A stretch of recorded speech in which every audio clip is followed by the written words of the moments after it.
Terribly Rad. Terribly Rad is doing something rad. So Emily over at Terribly Rad is doing something amazing. And I was like, can I get in on that, please? And I've been wanting to do a collaboration with her since I saw her. She does 3-yard quilts. I do 3-yard quilts. It just feels right, right? So we are going to do some fun stuff with some fabric. She picked up some prepared for dyeing fabric, and I picked up some prepared for dyeing fabric, and we're going to have a good time with this. We are doing this quilt right here, Twist and Shout. This was one of the ones that you guys said that you guys wanted to see and do. So I am going to do it. I'm going to switch up these colorways. This black fabric is going to be the background. This rainbow fabric is going to be in white, and the twist right here is also going to be in white. So we're going to do 2 white, 1 black. First things first, I'm going to make all of my blocks. I'm not going to do anything to this fabric except for make this quilt. And then we'll see what it looks like and we will move on from there. Before I start this quilt, I am going to check just to make sure this is going to look the way that I want it to. So I went to Pre-Quilt, and my patterns are on Pre-Quilt under the Fabric Cafe website. And I'm going to hit color this pattern. And now we can see the pattern, right? We can see it. But we are going to just change it out. So I said I wanted to change this black area and this white area. I wanted to switch those out. So we are going to click, and I can see the gray, the black, the white. I am going to change the white, edit. We're going to change that to black, and I'm going to change this black to white and see what happens. All right, yes. And then I know that this border, which is gray right now, and the other white, I should say this other border right here, are going to be white too. And I'm cool with that. This is a zhuzhed up quilt, so we're doing something outside of what the design calls for. And I will explain more as we go along, but now I feel comfortable with what I'm putting in what position. So let's do this. I am making fabric 1 and fabric 3, my white prepared for dyeing fabric, and fabric 2, my background fabric, is the black fabric. All right, I'm going to get to cutting, and then I'll come back and we'll go on from there. So I've just finished cutting some strips. For this particular pattern, you are going to use your template pattern C and your template pattern D. These guys right here.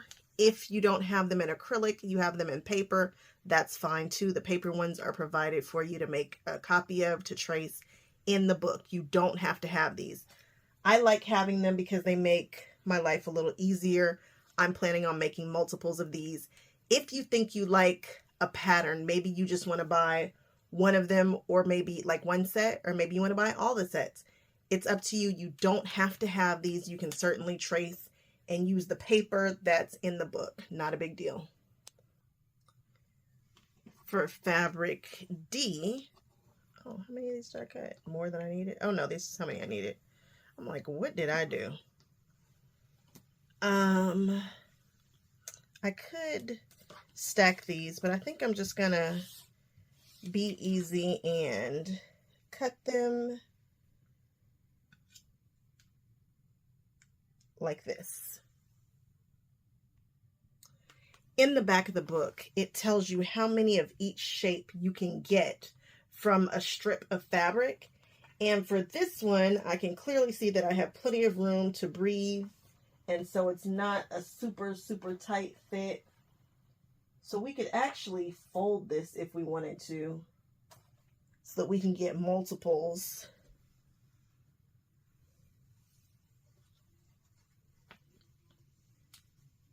From this strip. We could. You don't have to, but we could do this particular one, just like this. I have folded this a few times. I'm going to just take this ruler and butt it up against that edge right there. And I'm going to take a cut, getting rid of all of the folds. And those can now be scraps. I'm going to take this and put it right up against the edge there.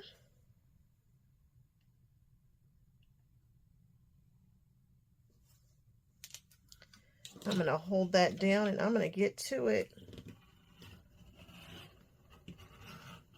I'm giving quite a bit of pressure since I've decided that I need to cut through a whole bunch of layers of fabric.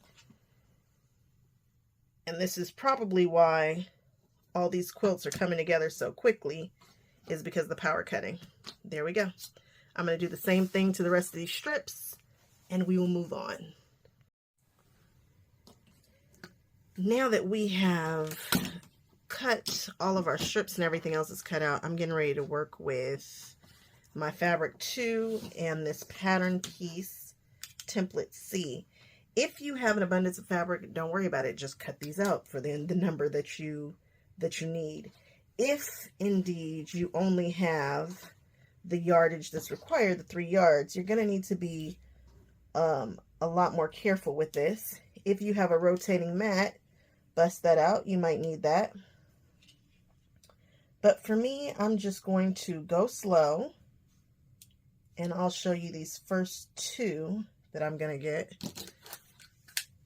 We've got the selvage here, so we can just take that off. And this is the deeper side of the selvage, so no worries. That's gone. Now I'm going to line this right up with that and boost it and bump it right into place. And there we go. And I'm going to hold that down. I'm going to go up and in. Easy. That's my first piece. Then we're going to rotate it, okay? I'm going to check to see where I cut into the fabric, and I see it right there. And I can go all the way up to that cut mark.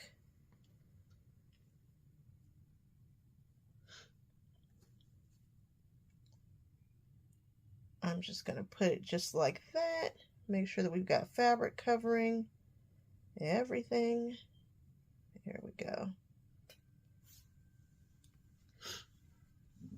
We can hold it and go up. And I'm using a regular 45, nothing special about this. I'm going to hold that down. I'm going to come back in with my piece here. I'm going to butt it right up against that fabric. Then I'm going to remove this and make a straight cut. And there we have our next piece. We're just going to keep doing that over and over until we have the desired amount that we need.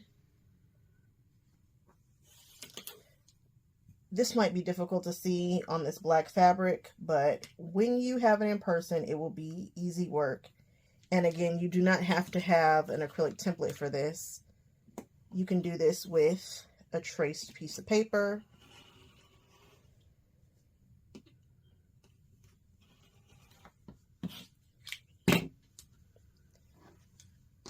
And there we have it.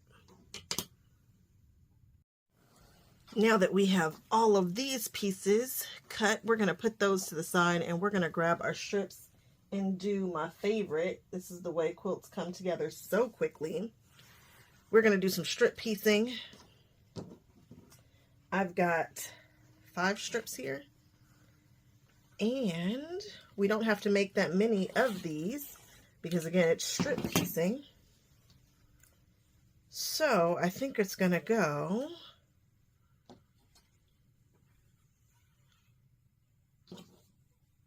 like that. Black, white, thick black, white, and then black. Now I'm going to sew all these together.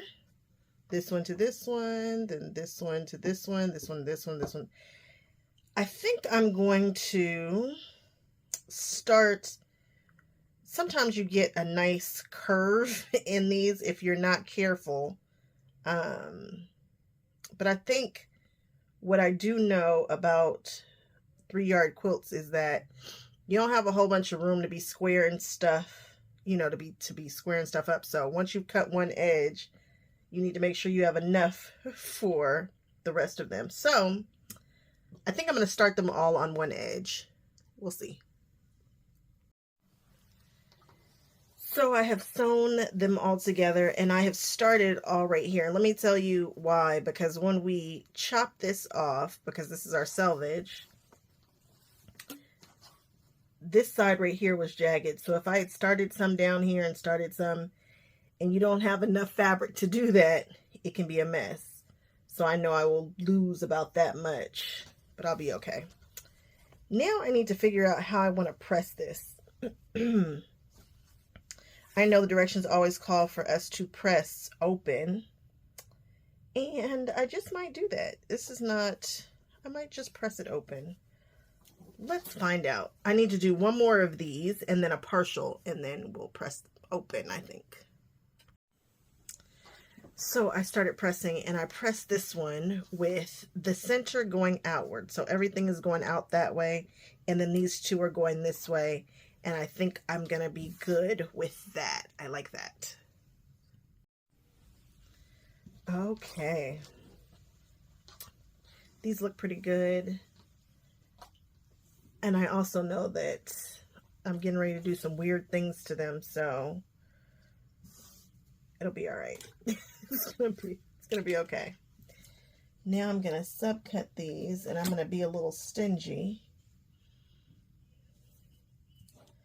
with this here.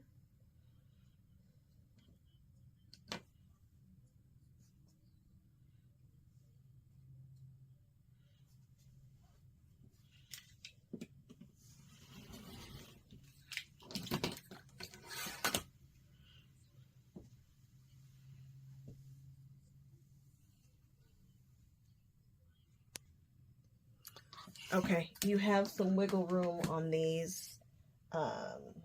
This is what was left over from one, and this is what was left over from the other. So going ahead, and you can cut liberally. You can probably piece going back and forth if you don't want to get the bowing in your pieces. We've got some action. We're okay. We have a couple more strips left over. We are going to sew them, strip piece them, make it nice and fast, and then we have some more partials. So just like this, we're going to put these to the side, and we'll now do these two, and then this little partial here. Now we are going to subcut these little guys. Look at the little guy. That's a cutie patootie.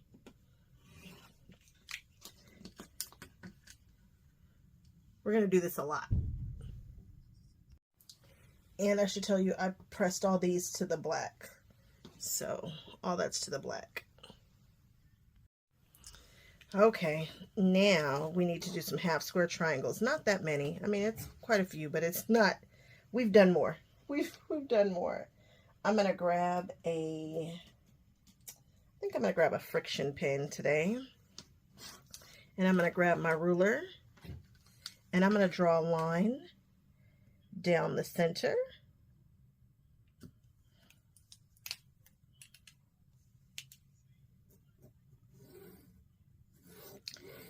And then I am going to place this on top of my other square.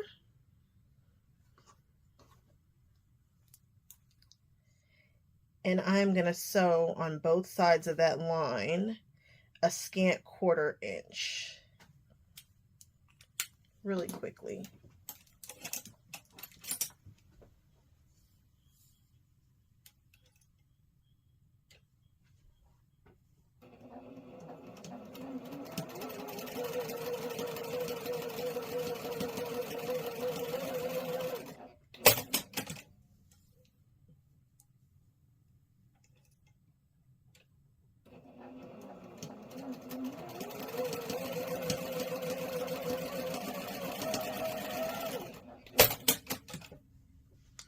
I have sewn with my black thread on both sides of that.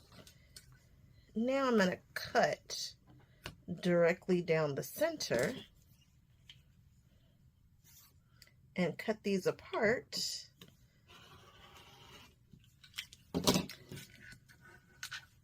I'm going to press them toward the black.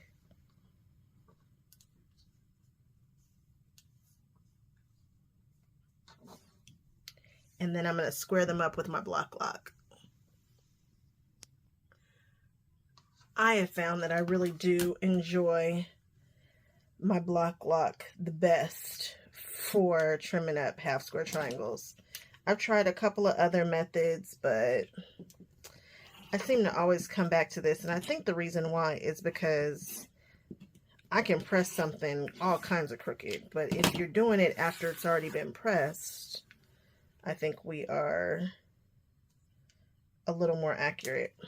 I am. And that's just knowing what kind of sewist I am. And I am not the accurate sewist. That's not my gift. This is what we're after, a bunch of these.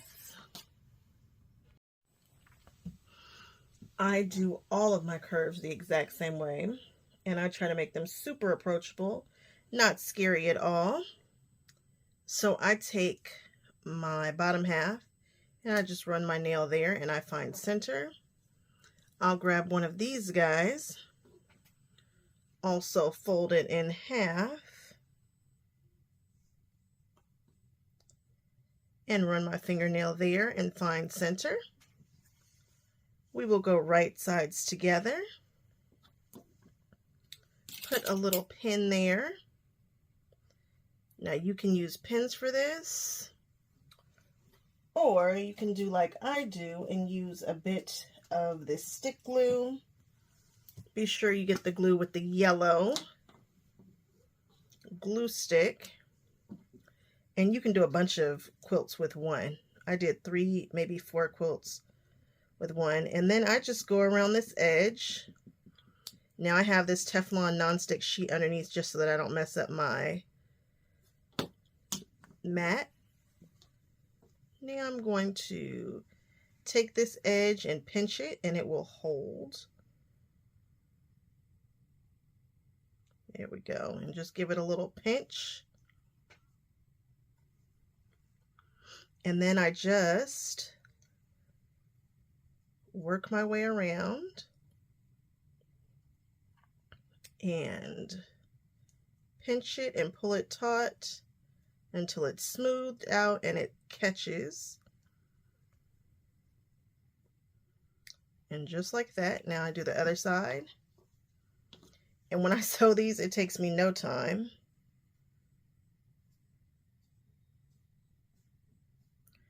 Because all you're doing is making sure that you keep it about 1/4 inch away and you're good. You're going to make sure that that glue stays within that 1/4 inch seam allowance. You do the other side and you just pinch it, pinch it, pinch it. You can do the same thing with washable school glue, the purple one. Go grab that stick. It does the same thing. And just smooth it out. And give it some little pinches. And there you have it. Now I'm just going to sew 1/4 inch around. after I do this to all of my pieces.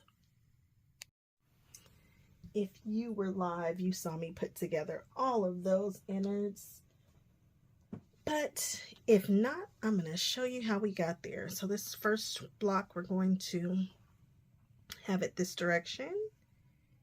And then the next one, we're going to put it the opposite. Then we're going to go right sides together.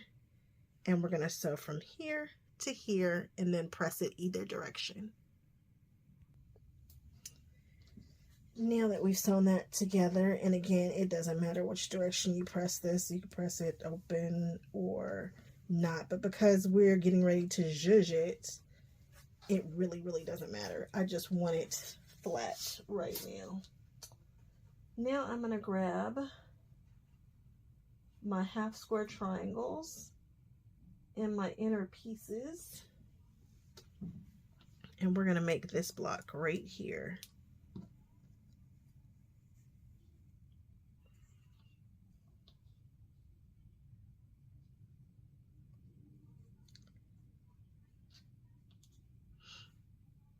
There it is.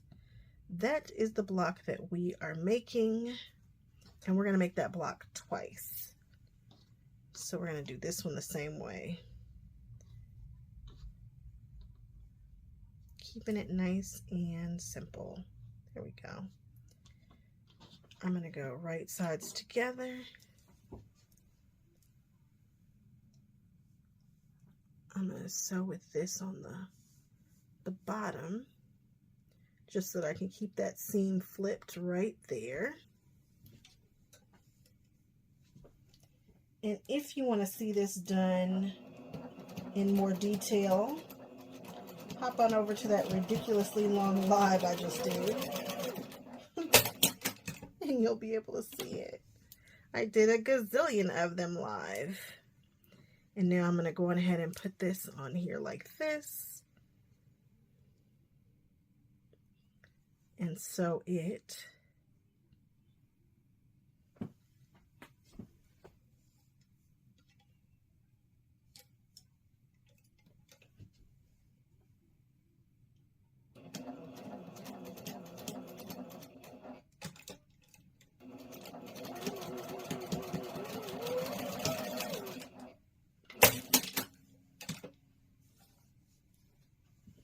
And we're going to do this 2 times. So we're going to do the same thing to that one. Now for these little guys, because I pressed this guy outward, remember, I'm going to press these little guys inward so that we get some nice nesting happening. So I'm just going to press him toward the center, and we're just going to lay it flat, which is nice. It really wants to do that anyway. Isn't it nice? Gorgeous, gorgeous. And we're going to just do this. And we're going to do this.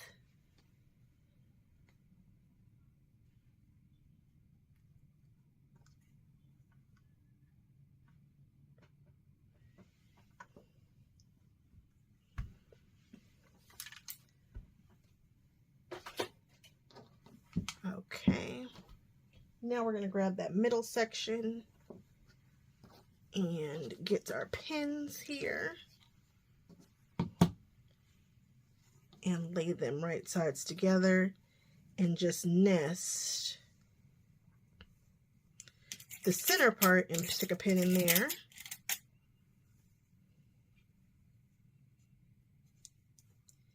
And then to this outside here. And then again here on this side.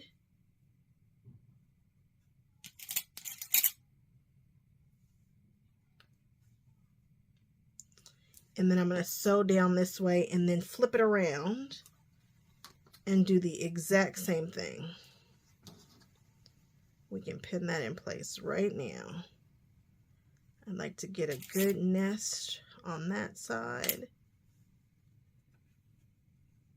And pin it, and then pin the end.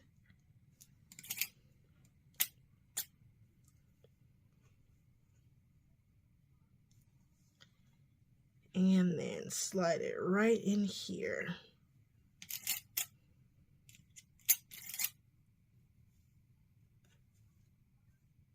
Perfect. And then we're just going to sew here and sew on the other side. Okay, pull these pins. I need some new pins. These pins are getting dull. And now I'm just going to press it back. Nothing to line it up with or be concerned about right now. At all, actually.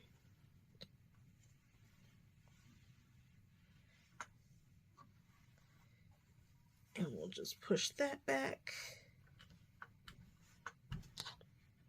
And give it a nice little press.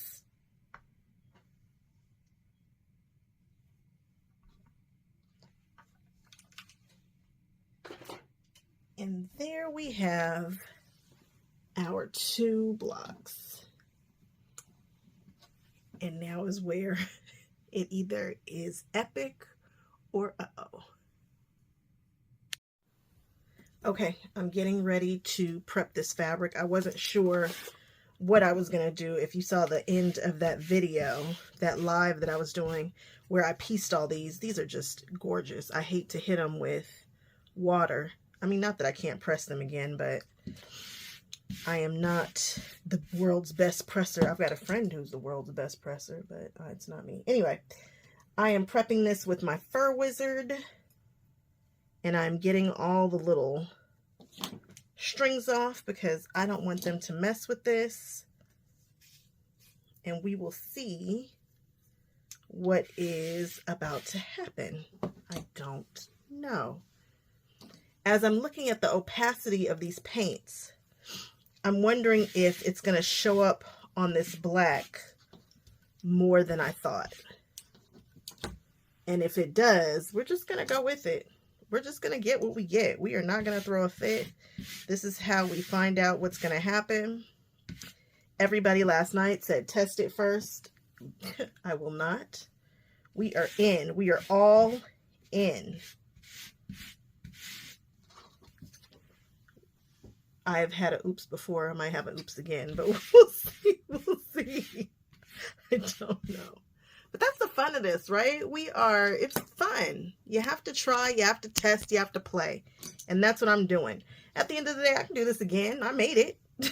And then I made it. So it's all right. So let me finish brushing all of these and getting the little doodads off and whatnot. And then I'll show you how I'm going to spray the fabric. I am taking the surface prep and I'm just taking some spoonfuls of this. It's supposed to be 1.5 to 2 cups of water. So I am going to funnel this into this cup really quickly.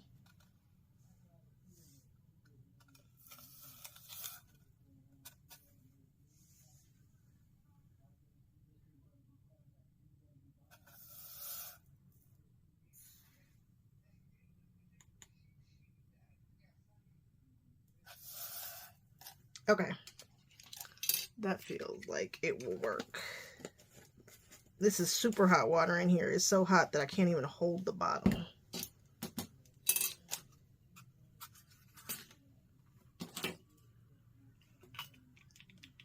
It is this is scalding hot water.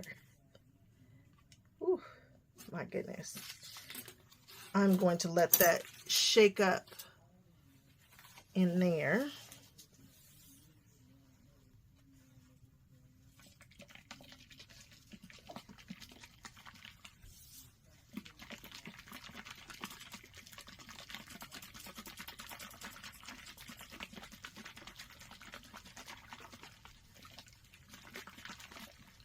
And then I'm going to put these in this container and spray them a lot. I'm going to spray them a lot. I'm going to spray each one of these blocks down and then leave them out to dry. If you're wondering where I got this tray, this is a Deco Art tray. I thought it was hard plastic, but it's that soft kind of plastic. You know what I'm talking about, the kind that you can kind of, you know, move and whatnot. I thought it was going to be like a hard tray. It's not. It is not. I have no idea how much I paid for that, but I feel like I might have overpaid for that. This bottle is still so hot, I can barely even hold it. I'm making sure I get a nice, yeah, it's damp. It's good and damp. And I'm gonna just keep spraying this on this until they're all, yeah, damp. Then I'm going to set them out to dry. This bottle is so hot, y'all. It's ridiculous.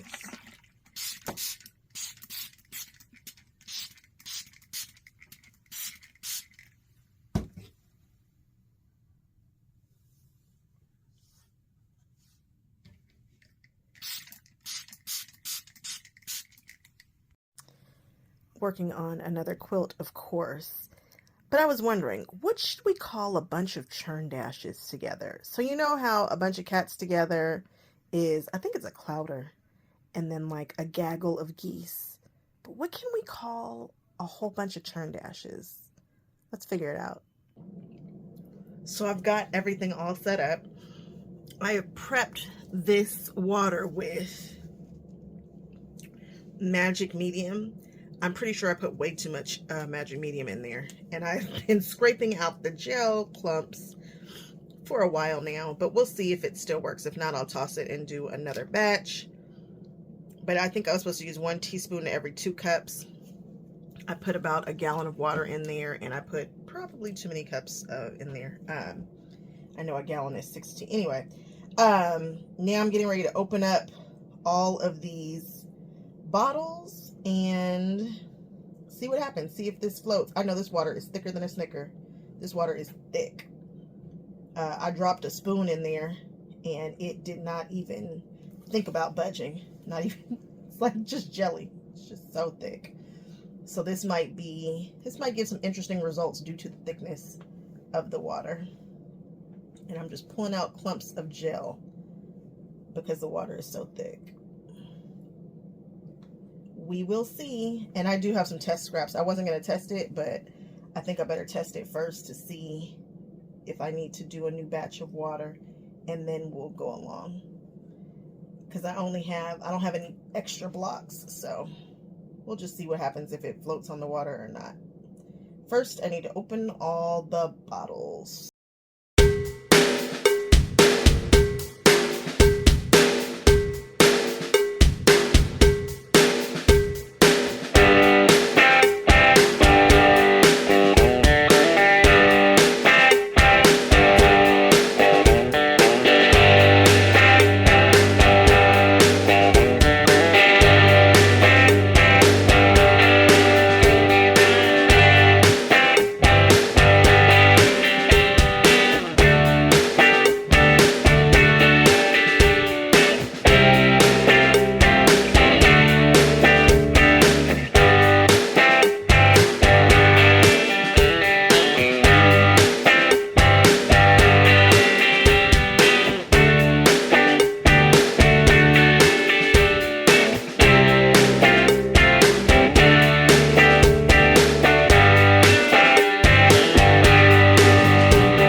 now that we have finished dyeing all of these fabrics, so much fun. It did indeed turn out 20 times better on the white than it did on the black, which is what we wanted. We wanted it to kind of recede and sit in the back, and it is doing that. I love the fact that I have these continuous designs, which is what you would be foregoing if you were to just dip the fabric and then cut it up. If you don't care about that kind of stuff, then definitely cut up the fabric, dip it, and then piece it like you usually would. But I think this was just fun. It was a great experiment. It turned out pretty cool. Remember that we've been doing a lot of wetting this and then repressing it, so some of them are going to be a little wonky. Be okay with that. This is not a super precise kind of quilt. I'm going to try not to eat these corners and whatnot, but we're going to get what we get. So this is row number 1. I've laid it out and kind of played with it a little bit, and I've settled on this composition. So now we're just going to do like any other quilt and just start sewing these blocks together, right sides together, nothing to match, which is nice. And I'm going to put this row together, then I'll put all the rows together, and then I'm going to piece together the borders. The borders, I did something silly, and that is I marked the top, at least I thought I did, and so when I would dip it, I wanted to make sure that I was dipping the right side, but I didn't. So what happened is I dipped some of these on this side, some of them on this side. I don't care, because all I'm going to do is cut this and then flip it over and then sew it back together, so that way I get a beautiful border. And there are some places, I got kind of lazy around this time, I was kind of over it. So what I'm going to do is cut this chunk out and replace it with some of the extras that I have, and I should be fine. I'll have enough extensions. This is the only one that's really chunky, and then I'll do a little snip and sew together here, and then I'll sew these borders on the same way that we do any other ones. Nothing special happening. And then the last border, I'm going to add an additional fabric in that's just going to be black to frame it all. Okay, so that's all that's happening. Otherwise, nothing else. All right. You guys have a good rest of your time. Enjoy these pictures. I hope you enjoyed this video, and I'll see you guys on the next one.